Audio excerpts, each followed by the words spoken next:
I'm delighted to be joined by Michael O'Connor, who is co-founder of NexGen Cyber, and on the line by Jessica McKeown, who is Senior Tech Apprenticeship Officer with FIT.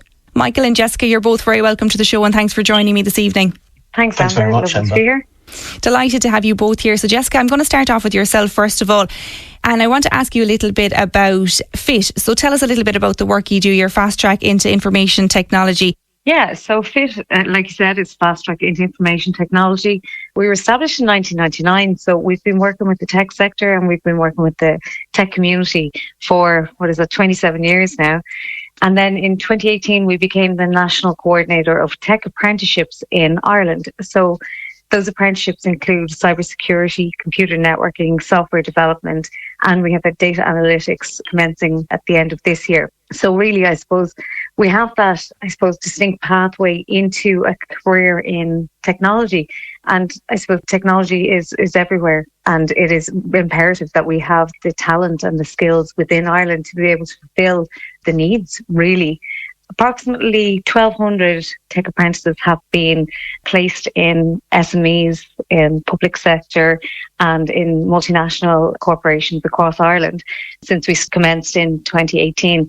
So we have a candidate pool with candidates from age 18 upwards. Age 25 to 35 is probably, that's where a lot of the candidates lie in that age group. Mm-hmm. A lot of career changers, real tech enthusiasts, and people who want to earn by doing. So that earn as you learn working model. The apprenticeships, they're a 2-year program, where 70% of the time the apprentices within the organisation, so they're on the job working, and 30% of the time they're in education. And all of our programs are funded by government, so we're funded by SOLAS. The educational aspect is delivered through education and training boards. And we have this, this incredible program and this incredible service that we have, and it's entirely free because the idea around this is to have greater diversity, greater inclusivity and greater equity in the tech sector. So you're looking at widening the net and having lots and lots of talented people involved in the tech sector. Brilliant. It's fantastic. And before we talk, I suppose, about those apprenticeships in a little bit more detail, I want to just talk about, I suppose, the current climate that we're in maybe now. And Michael, I'm going to bring you in for this one. Just in terms of businesses and cyber attacks, how vulnerable are businesses to such attacks at the moment? Thanks, Amber. It's a problem that's facing all businesses today. We'll hear a lot about the larger businesses on the news and widespread attacks, both from nation states that are targeting companies for political reasons, but also economic reasons. There's different types of attacks out there, and they're not just targeting large organizations, they're targeting businesses of all sizes. So we work with a lot of companies that are looking to be more proactive and looking to assess what their cybersecurity looks like today and where the gaps are. Because cybersecurity isn't just an IT problem anymore. It's about business continuity, reputation and customer trust. So a lot of the companies that we partner with and support, they're looking to have peace of mind that their business is secure and that they're doing all the right things to protect themselves and protect their customers and their data. But they're also wanting to stay one step ahead of the threats, so know what's coming. And it's a fast-changing environment, which is why the likes of the FIT apprenticeship scheme is excellent for bringing in people that are looking for careers in technology and looking to work in a fast-paced environment where the threats are changing, and also being able to manage those risks and help customers to protect themselves is giving them new skills that they can develop going forward. Yeah, absolutely. And in terms of businesses, I suppose, you mentioned you'd hear about the bigger cyber attacks maybe on the news, and its coverage would be quite widespread. So are businesses maybe a little bit more conscious of the risks now, Michael? And I suppose in turn then, are they maybe taking the necessary steps they should be taking to protect themselves against them? Businesses are certainly more aware. There's been several large-scale attacks in the last 12, 18 months, companies that we'd all be familiar with and brands that we're all familiar with. And it's not because of a lack of investment by those companies in cybersecurity. And so you could say, well, how can we protect ourselves when these larger companies can't protect themselves? But there's a lot of things that businesses can be doing to do the basics well. So a lot of companies, they realize today that they can't do it all in-house. They might not have in-house cyber expertise, but they're still targeted the same as the large organizations. We work with lots of different companies to help them understand what those basics are and how to mitigate some of the obvious cybersecurity threats And by putting controls in place and preventing incidents from happening, you're able to help customers get that peace of mind, focus on growing their business and focus on the things that they need to be doing. So, Michael, in terms of a cyber attack, I know it's probably obvious to some people, but can you explain to us maybe some of the serious implications that can happen to a business if they aren't properly protected and they are victim to one of these attacks? Yeah, so it can effectively shut down a business, is the worst case scenario. So just recently we were working with a company that reached out to us last week where a cyber attack had started within the business, and it started simply from someone going to a website and browsing to a page, and then all of a sudden pop-ups started to appear on the screen impersonating a common antivirus product and saying that the machine was infected and had viruses. And from there it can escalate very quickly, because if there isn't that user awareness, they might click on something thinking that they're doing the right thing to protect the machine and protect the business. Mm-hmm. But what they're actually doing is clicking on malicious content that then starts to create the attack within the environment. It can escalate very quickly. So from one machine and one user on a web page, it can then start to move laterally within the environment. And that's where the ransomware starts to come in. All of a sudden, things start to get encrypted and you get a ransom notice to say that your information won't be unencrypted unless you pay the ransom. You know, it kind of sounds simple, but they're holding companies to ransom. They're saying, we won't give you access to your systems until you pay the ransom.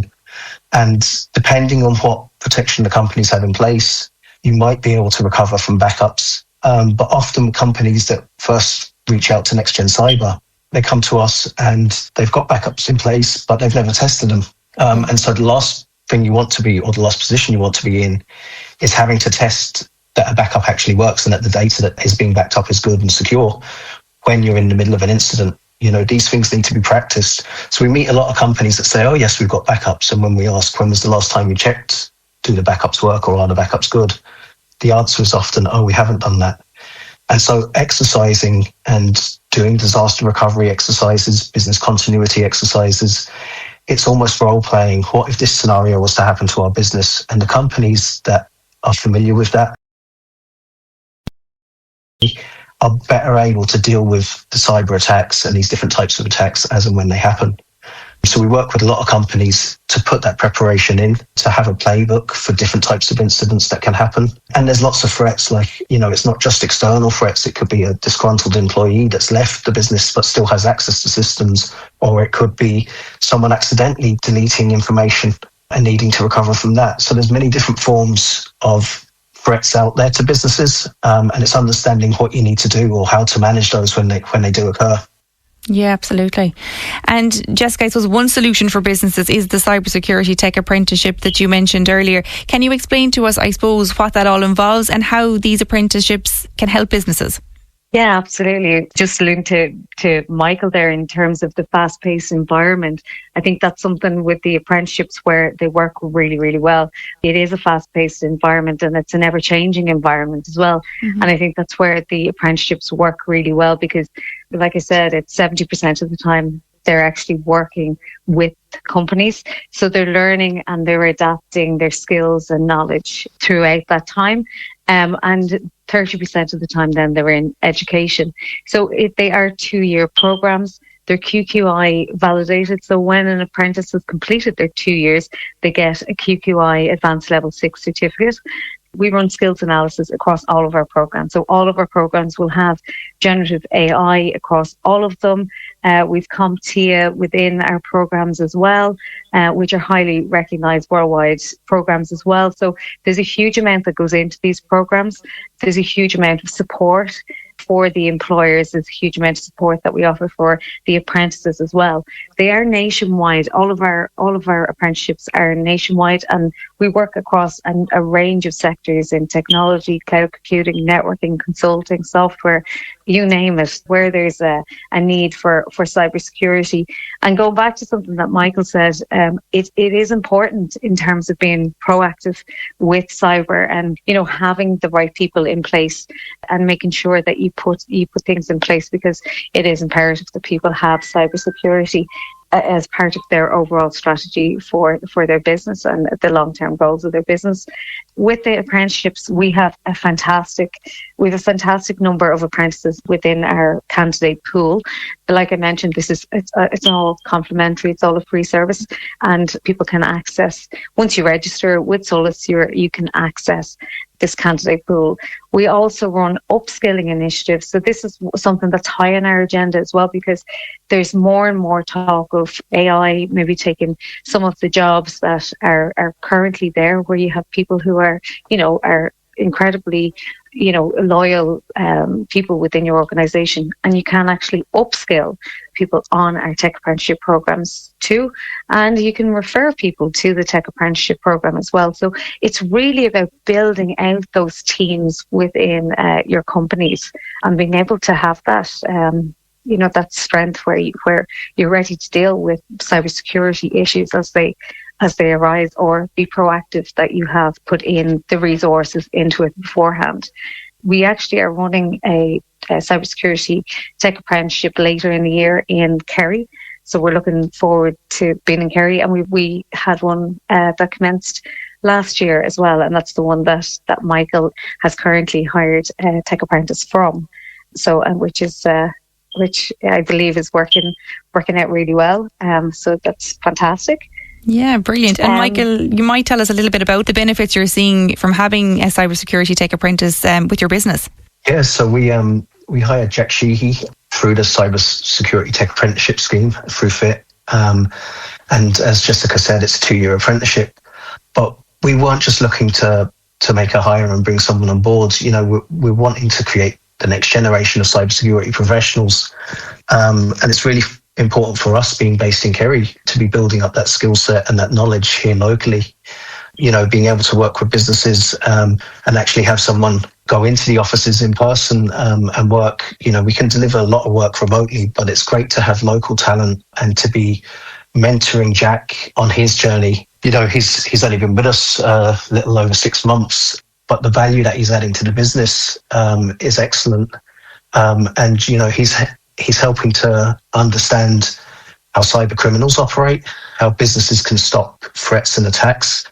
And he's working on audits, cyber awareness, incident response, and all these things that we've been discussing. But it's great because you're getting a fresh set of eyes.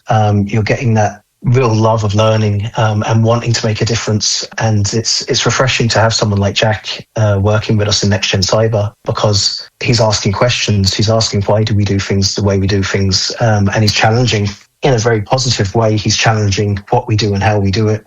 And that's good for us as a company.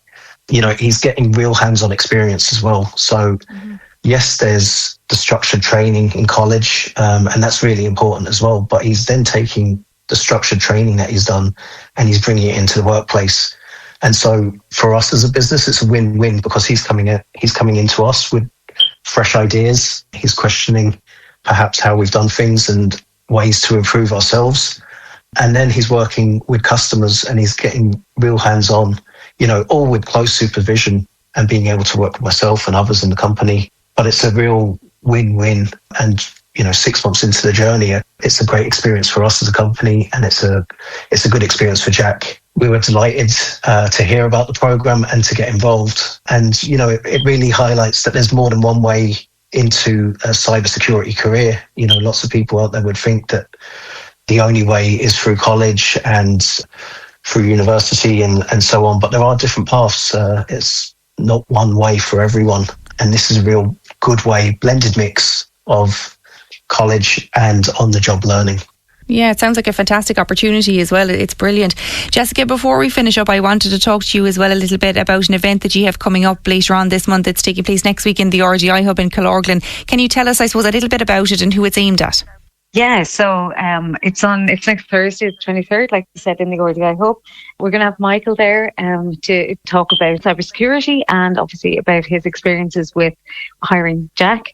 And also we will be discussing tech apprenticeships, how they can add huge value to your business in terms of cybersecurity talent, bringing new talent into your organisation. So we're really excited about that. We're on Eventbrite. So if you put in FIT, F-I-T, in Eventbrite, it'll come up there for anyone who's interested in attending. Yeah, it'll be a really interesting day where we'll be speaking to employers and really just, I suppose, showcasing the fact that there are tech apprenticeships and really getting that message out that this is a really, really strong, really incredible way to get tech talent within your organisation and build out your tech teams and your cyber teams. Absolutely, it sounds brilliant, and best of luck with the event. But I want to thank you both, Michael and Jessica, for coming on the show and for talking to me this evening. It's been lovely to chat to you both. Thanks very Amber. much, Amber.